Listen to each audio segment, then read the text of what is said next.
nom de Jésus. Ça va? Là, on entend mieux? Oui. Bon, très bien. Ok.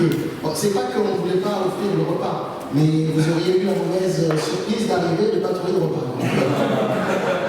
Bon, on aurait partagé le peu qu'on a, puisque la Bible nous dit qu'un jeune garçon a partagé quelques pains et quelques poissons. Et en général, à chaque fois, quand chacun amène quelque chose, on se rend compte qu'il y a toujours beaucoup plus que ce qu'on imaginerait. Par contre, on vous offre le café, le jus et probablement des petites viennoiseries au début du culte. Voilà, donc ça, c'est préparé à 8h30, si vous êtes là. Dès 8h30, ça sera prévu, donc on est heureux de vivre ce moment ensemble. C'est une initiative de l'ensemble des pasteurs que nous sommes, autant Emmanuel, Jean-Luc Faure, Alain, moi-même, et tous les frères en formation, avec la joie vraiment de vivre ce moment de communion fraternelle, au moins une fois dans l'année, se retrouver tous ensemble. Je crois que c'est plaisant et c'est aussi pour rendre gloire à notre Dieu. Sachez que nous prions pour vous aussi et nous voyons, nous sommes vus encore cette semaine, on prie pour les défis que vous relevez aussi vous dans ce quartier, tout ce que vous faites et tout le travail que vous faites. Emmanuel nous donne régulièrement des nouvelles. Et on est unis avec vous dans la prière, on se dit là où Dieu vous a placé, vous êtes en train de relever un défi qui n'est pas simple. Et vous le faites et on croit que Dieu peut faire encore de belles choses et que l'Église va grandir, se remplir et qu'il y aura des âmes, des baptêmes et encore et encore. Et on est là les uns avec les autres et les uns pour les autres alors que Dieu soit béni. Alléluia. Voilà, je vous propose quelques minutes qu'on médite la parole de Dieu ce matin après ce beau moment de louange, de prière, le moment de la Sainte Seine et toutes les annonces et prières que nous avons faites.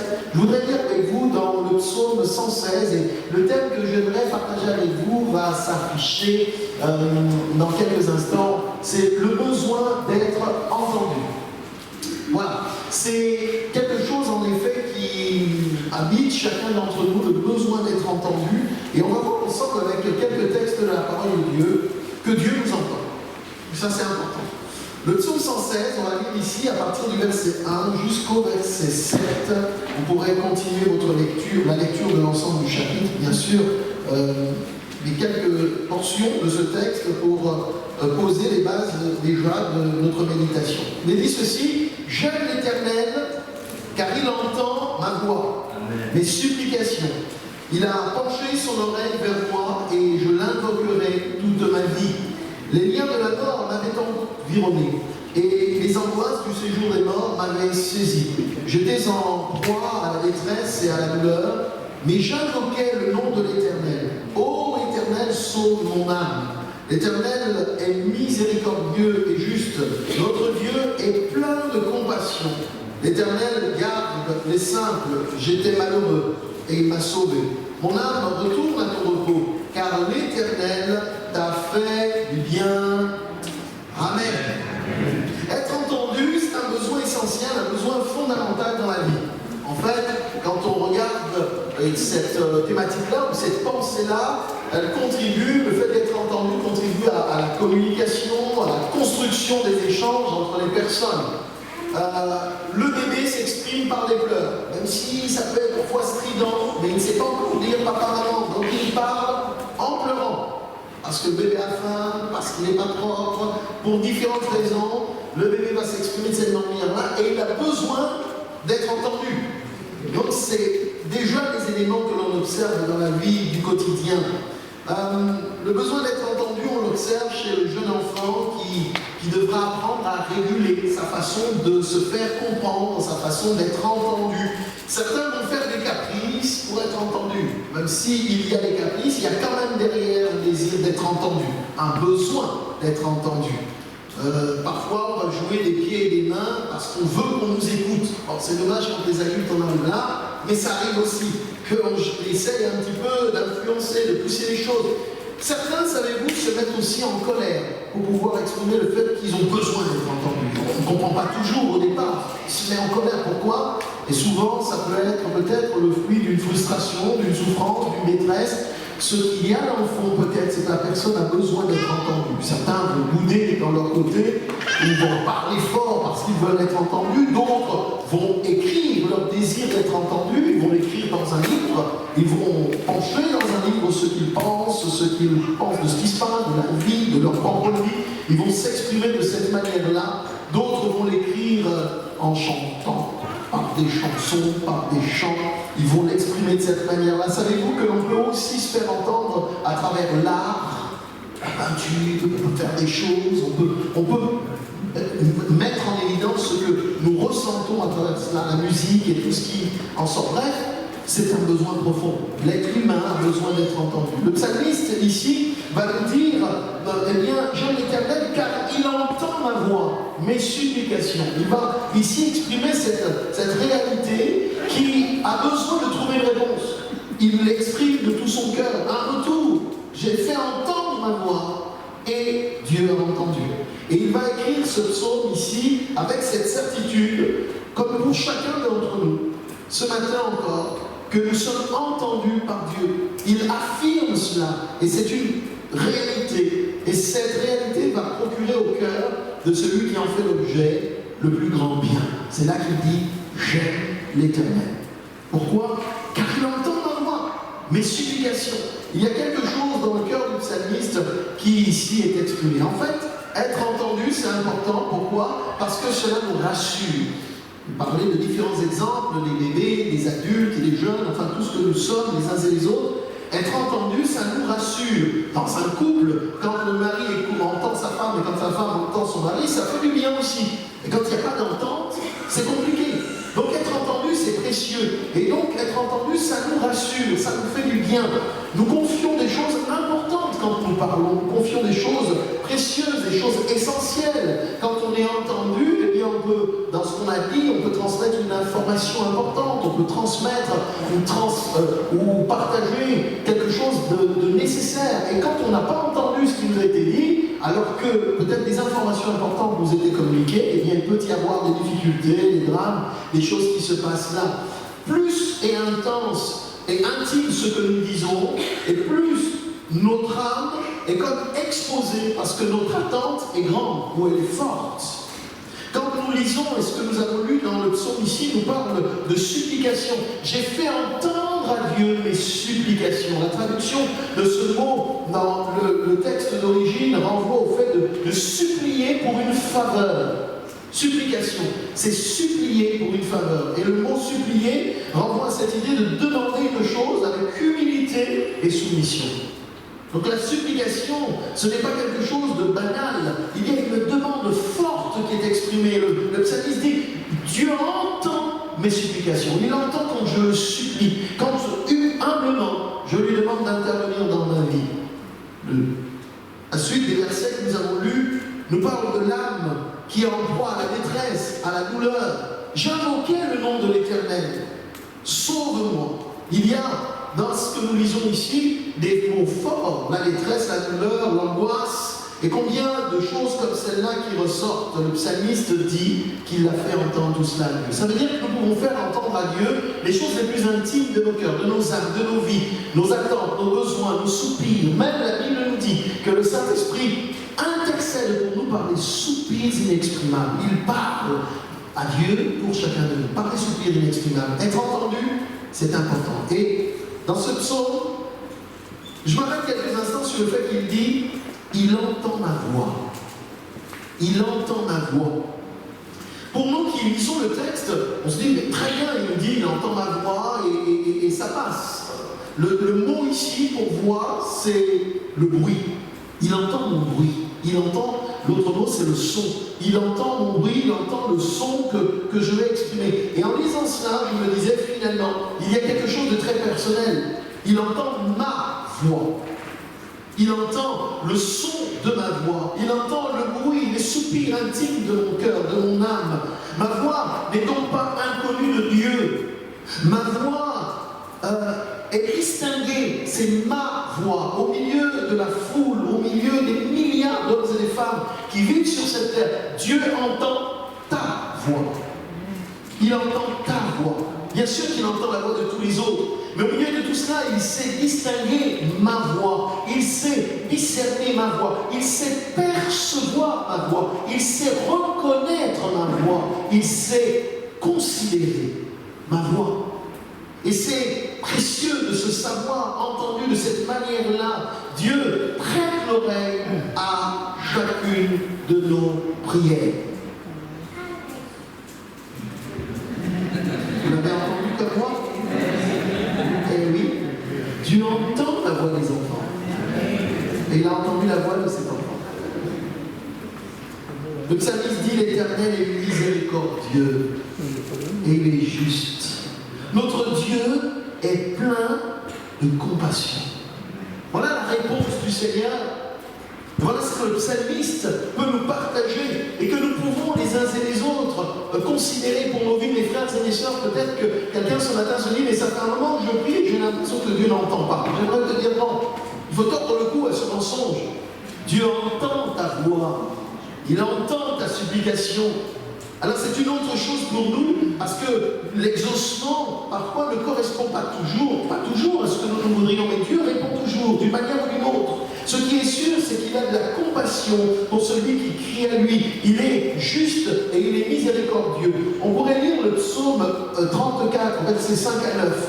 Vous le connaissez. Quand il est dit ici, j'ai fait entendre mon son, ma voix, et il a entendu, lisons ensemble ce que nous dit ailleurs David. 34, versets 5 à 9, j'ai cherché l'Éternel et il m'a répondu. Il m'a délivré de toutes mes frayeurs. Et là, quand on tourne vers lui les regards, on est rayonnant de joie et le visage ne se couvre pas de honte. Quand un malheureux crie, l'Éternel entend et il le sauve de toutes ses détresses. L'ange de l'Éternel campe autour de ceux qui le craignent et les arrache au danger. Sentez et voyez combien l'Éternel est bon. Heureux l'homme qui cherche en lui son refuge. Amen. Oui, quand un malheureux crie, quand un malheureux fait entendre le son de sa voix, la Bible nous dit l'Éternel entend. C'est ce que nous avons lu aussi dans le psaume précédent, quand il va dire ici, il a penché son oreille vers moi. Et il y a dans la parole de Dieu ces images que, quand on essaie de se les représenter, elles sont profondément encourageantes. Est-ce que Dieu n'entend pas si nous parlons à haute voix? Bien sûr qu'il entend. Mais l'expression « il a penché son oreille » est intéressante. Vous savez, quand on penche son oreille, ça veut dire qu'on fixe son attention sur la personne et sur ce qu'elle est en train de nous dire. Il a penché son oreille. Il a tendu donc l'oreille. Alors que Dieu entend. Alors que je crie, que je parle fort ou moins fort, ça ne change rien. Pourtant l'Écriture nous dit, il penche son oreille. Pourquoi? Parce qu'elle veut, ici, l'Écriture veut mettre en évidence le fait que Dieu accorde de l'importance à chacun de ses enfants. Il accorde de l'importance. Il nous arrive, quand nos enfants nous parlent peut-être, ou je ne sais pas si ça vous arrive, quand vous discutez, certains parfois discutent, un est dans une pièce, l'autre dans une autre, et il faut tendre l'oreille, on dit « Pardon, parle plus fort !» Alors pour l'instant, mes oreilles fonctionnent encore un petit peu, mais de temps en temps, je reconnais que c'est un petit peu compliqué. Et puis, heureusement, aujourd'hui, la technique et tout ça, la science nous aide, et il y a des appareils qui aident. À un moment donné, je me rappelle d'un papy de l'église que l'on accompagnait, et il fallait constamment, donc il me dit « Parle plus fort !» Alors moi, je me disais « Parle plus fort, mais comment ?» Et je parle plus fort, et lui, il réglait son appareil, vous voyez, son sonotone pour augmenter le son. Il dit « Je ne t'entends pas !» Alors moi, il fallait que je parle plus fort, et lui, il tendait l'oreille pour essayer d'écouter. Dieu entend nos prières. Il penche son oreille sur nous. Ça veut dire que nous pouvons lui faire confiance. Nous pouvons lui faire entendre notre voix. Quelle que soit notre détresse, notre souffrance, notre douleur, nos craintes, nos peurs, le Seigneur veut être attentif à cela.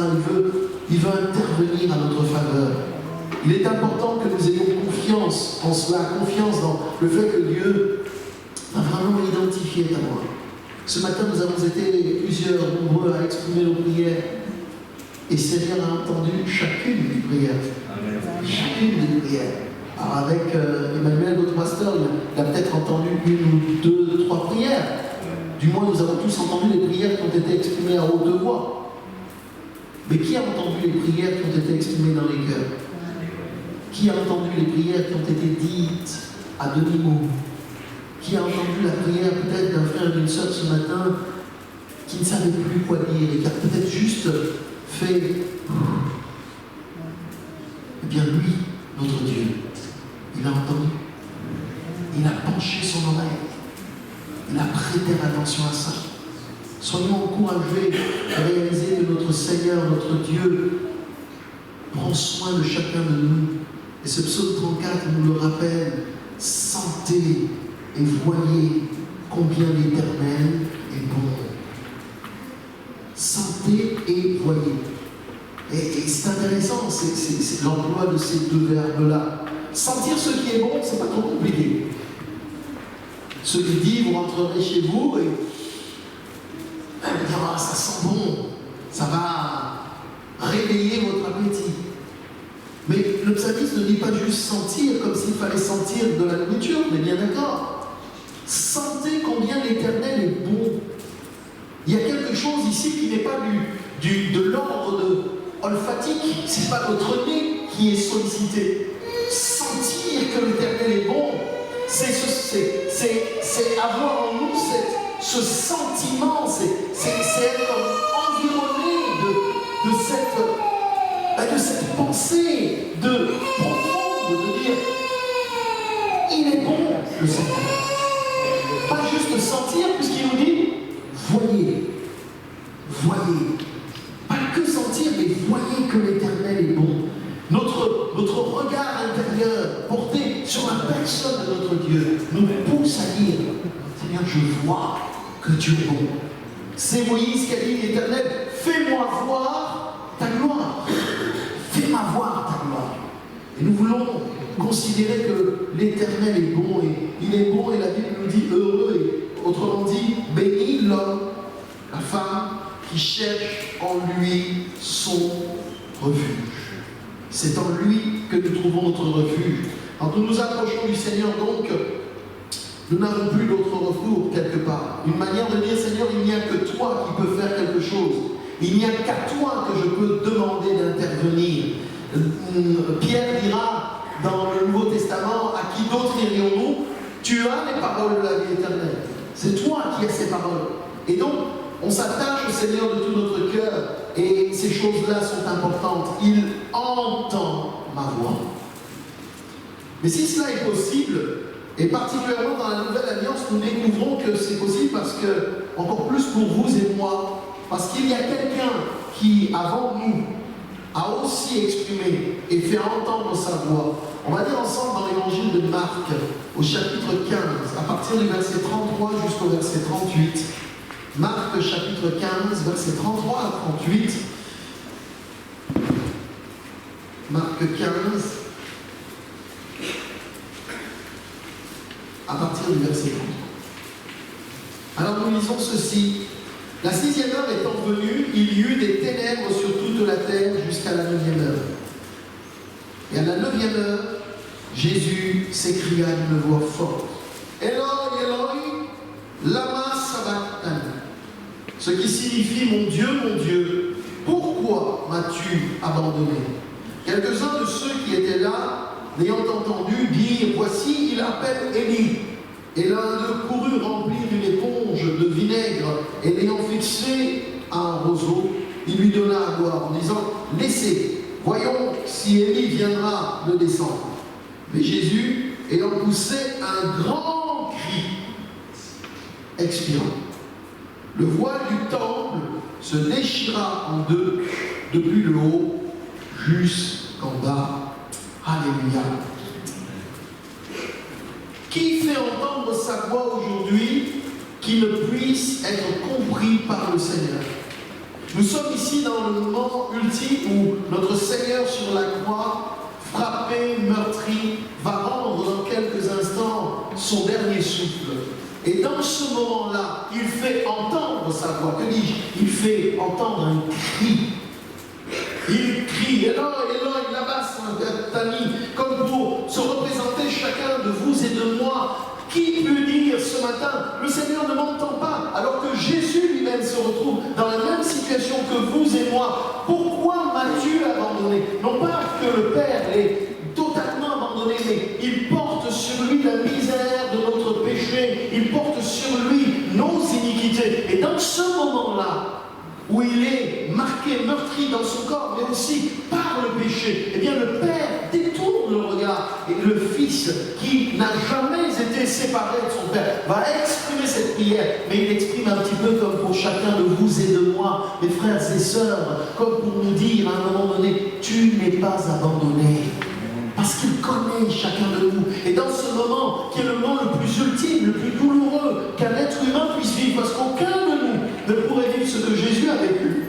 Mais dans ce moment ultime, il crie vers son Père et il expire. Et il se passe quelque chose. Parce que parfois, ceux qui étaient là étaient en train de dire, alors voyons si il va lui répondre. Voyons s'il va obtenir une réponse. Et peut-être que quelques moqueurs vous disent, tu pries, mais est-ce que ton Dieu répond? Regarde ta situation, regarde ce que tu vis, regarde ce par quoi tu passes. Et c'est très compliqué quand on vit des choses comme ça. Parfois on a envie de dire, Seigneur, mais montre-leur, prends ma défense, montre-leur que je suis avec toi, que tu marches à mes côtés. Vous savez, un peu comme Élie et les prophètes de Baal et d'Astarté. Hein? Parce qu'à leur dire, allez-y, faites vos supplications, et puis vous allez voir, le Seigneur va faire quelque chose. En fait, en relisant ce texte, je me suis rendu compte que Dieu a répondu. Dieu a répondu, le Père a répondu. C'est curieux, pourtant on dirait, mais il n'a pas répondu comme on l'attendait. La réponse du Père, ça a été que le voile du temple a été déchiré du haut vers le bas. Et on sait que celui qui a déchiré ce voile, c'est le Seigneur. Le voile du temple, ce fameux temple où tout un chacun disait, les seuls qui peuvent y entrer, eh bien c'est le souverain sacrificateur une fois par année. Eh bien ce voile du temple s'est déchiré en deux. Désormais, la porte est ouverte. L'accès est possible pour toutes celles et ceux qui passent par Jésus-Christ. Ils entrent dans la présence de Dieu. Et donc, oui, il entend ma voix encore plus. Parce que celui qui y est entré avant vous et moi, celui qui nous a devancés dans la présence du Père, c'est notre Seigneur Jésus. C'est lui le premier qui est entré dans ce lieu. Et donc, la réponse ici ne correspondait peut-être pas à ce que les uns et les autres attendaient. Mais la réponse a été donnée. Le voile déchiré vient dire qu'il n'y a désormais plus aucune séparation, une possibilité d'entrer. Et mon thème, c'était Dieu, le besoin d'être entendu. Et pour être entendu, eh bien, nous voulons être conscients que parfois il y a un voile, il y a parfois des choses qui nous empêchent de voir au-delà des choses. Et nous nous arrêtons à ce que nous vivons, ce qui est normal, on est dans notre humanité. Ce que l'on vit, ce que l'on souffre, ce qui nous est douloureux. Et si seulement le Seigneur pouvait nous permettre de voir au-delà de ce voile, le voile de notre souffrance, le voile de notre douleur, le voile de notre détresse, le voile de notre angoisse, pour reprendre ce qui est dit dans le texte, si seulement le Seigneur nous permettait de voir, et je crois ce matin encore une fois, à l'instar de Jésus, que le voile est déchiré, et que donc le Seigneur peut ouvrir nos yeux. Puisse-t-il le faire comme pour le serviteur d'Élisée. Seigneur, ouvre ses yeux, afin qu'il voit que ceux qui sont avec nous sont plus nombreux que ceux qui sont contre nous. À Dieu soit la gloire. Amen. Nous avons lu ce texte. Si Dieu est pour nous, qui sera contre nous? Les moyens par lesquels le Seigneur peut manifester sa gloire ne nous appartiennent pas. Ce qui nous appartient, c'est d'avoir conscience que notre Dieu nous entend. Vous connaissez ce numéro de téléphone, Jérémie 33.3? Vous pouvez l'utiliser à tous les moments. C'est un forfait illimité, mais vraiment illimité. Jérémie 33.3. Invoque-moi et je te répondrai. Je te montrerai des choses cachées, des choses que tu ne connais pas. Invoque l'Éternel. Invoque-le en t'attendant à lui.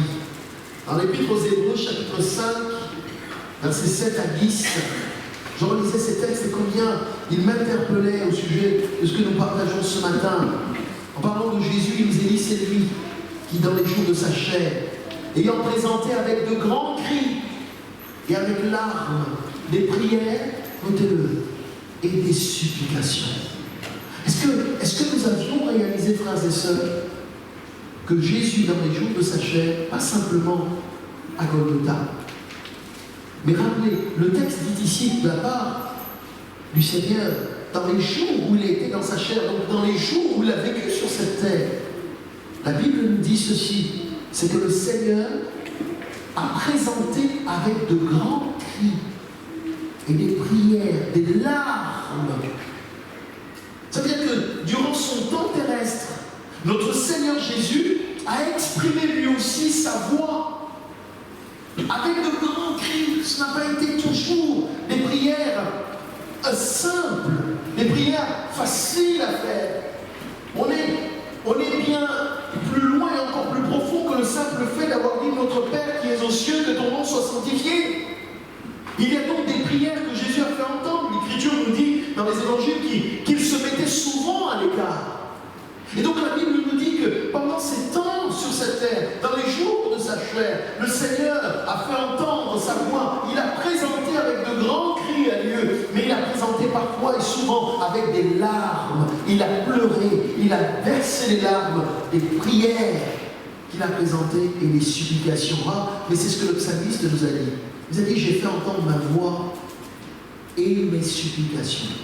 Eh bien, le Seigneur a fait lui aussi entendre sa voix et les supplications. La Bible nous dit à celui qui pouvait le sauver de la mort et ayant été exaucé à cause de sa piété, il a appris, bien qu'il fût fils, l'obéissance par les choses qu'il a souffertes et qui, après avoir été élevé à la perfection, est devenu pour tous ceux qui lui obéissent l'auteur d'un salut éternel, Dieu l'ayant déclaré souverain sacrificateur selon l'ordre de Melchisédek.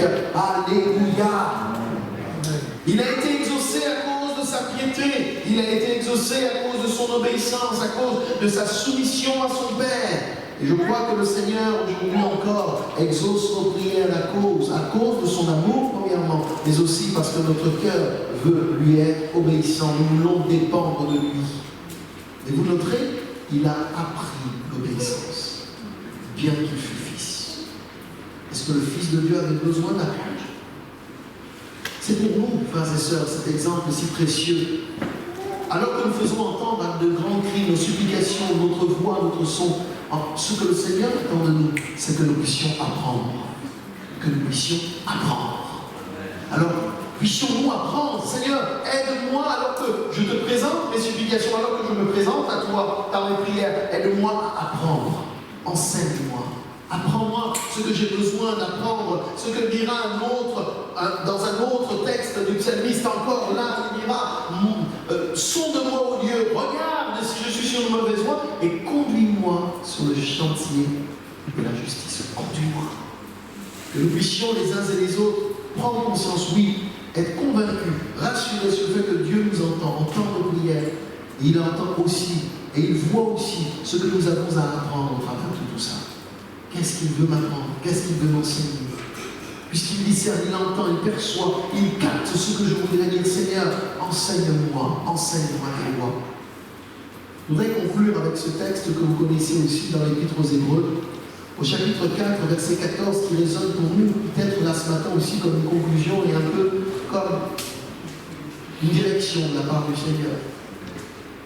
Hébreux 4, verset 14 à 16, ainsi, puisque nous avons un grand souverain sacrificateur. On a vu tout à l'heure le voile qui était déchiré. Mais lui, il a traversé les cieux. Jésus, le Fils de Dieu, demeurons fermes dans la foi que nous professons.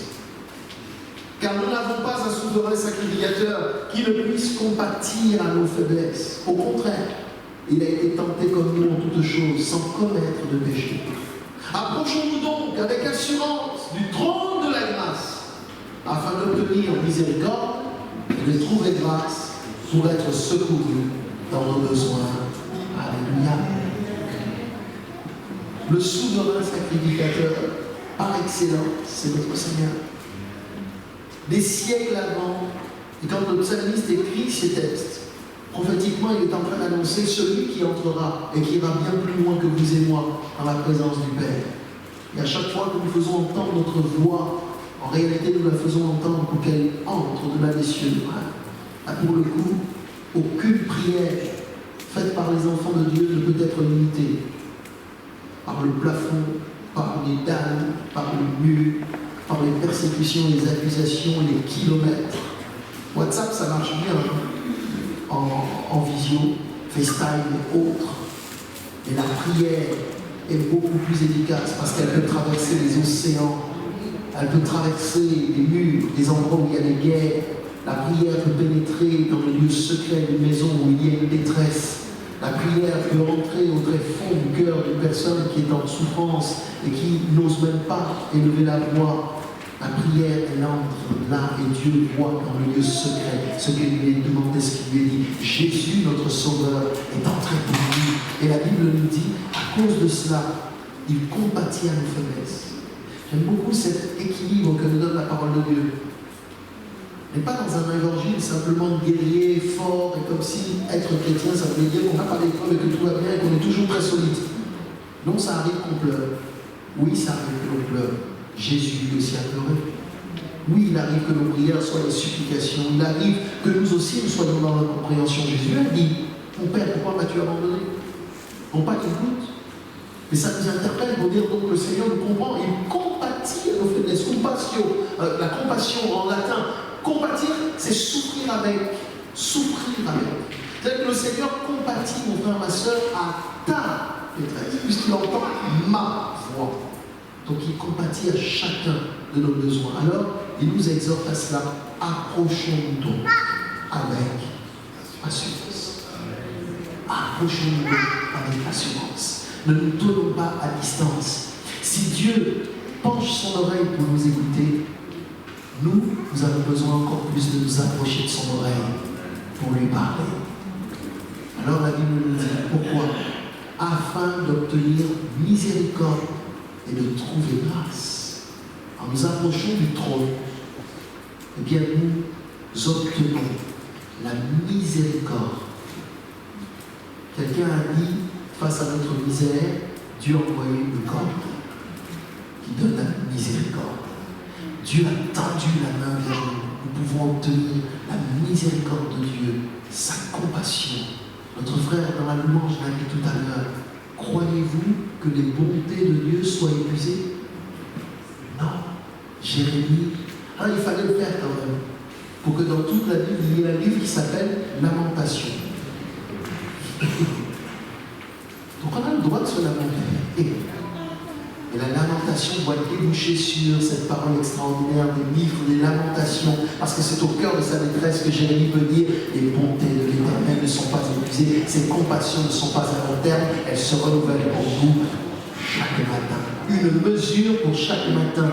Chaque matin, le Seigneur dit tu as une mesure de bonté, une mesure de compassion pour toi. Donc, et demain, vous en aurez une autre. Donc, oubliez celle d'aujourd'hui, elle sera terminée à minuit. Et après, bien sûr, il y a une nouvelle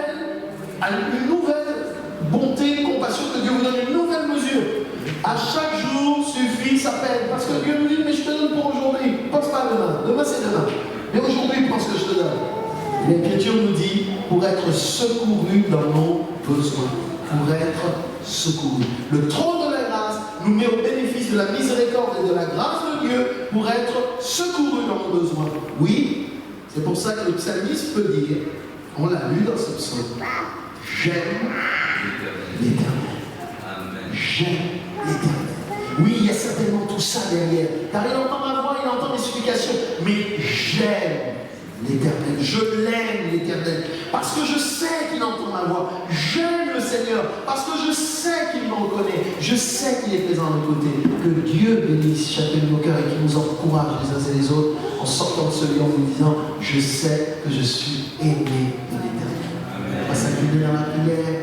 Nous devons ensemble nous voir et disons-lui que nous l'aimons, Seigneur, merci, parce que tu entends nos voix, parce que tu vois notre situation, tu connais, Seigneur, les situations de chacun de tes enfants, ici même dans ce lieu et ailleurs, Seigneur, partout dans le monde, et tu entends la voix de celui qui te parle, de celui ou celle qui s'adresse à toi. Seigneur, tu ouvres un chemin comme tu l'as fait à travers le voile. Seigneur, tu nous permets d'accéder au parvis de la maison de l'Éternel. Tu nous donnes d'apprendre des choses au travers des chemins par lesquels nous passons. Comme Christ a appris l'obéissance, enseigne-nous, apprends-nous, Seigneur, à t'aimer, apprends-nous à te suivre, apprends-nous à te servir, apprends-nous à marcher à ta suite. Donne-nous, Seigneur, d'être revêtus de la grâce de Dieu et que nous puissions les uns et les autres être secourus dans nos besoins. Ma prière est pour celles et ceux qui traversent peut-être une difficulté, Seigneur, particulière, une situation difficile.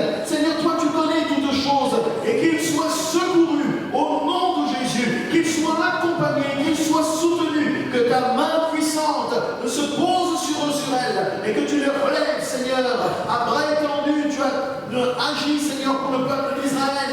Eh bien, tu le fais pour toutes celles et ceux qui se confient en l'Éternel. Merci, Seigneur, parce que quand un malheureux crie, nous l'avons lu, l'Éternel entend et il le délivre de toutes ses détresse. À toi soit toute la gloire, au nom de Jésus notre Sauveur. Amen. Merci à notre frère de nous avoir rappelé toutes ces choses. Quand un malheureux crie, l'Éternel entend et il nous délivre de toutes ses détresses. Alléluia. Merci Seigneur. Amen.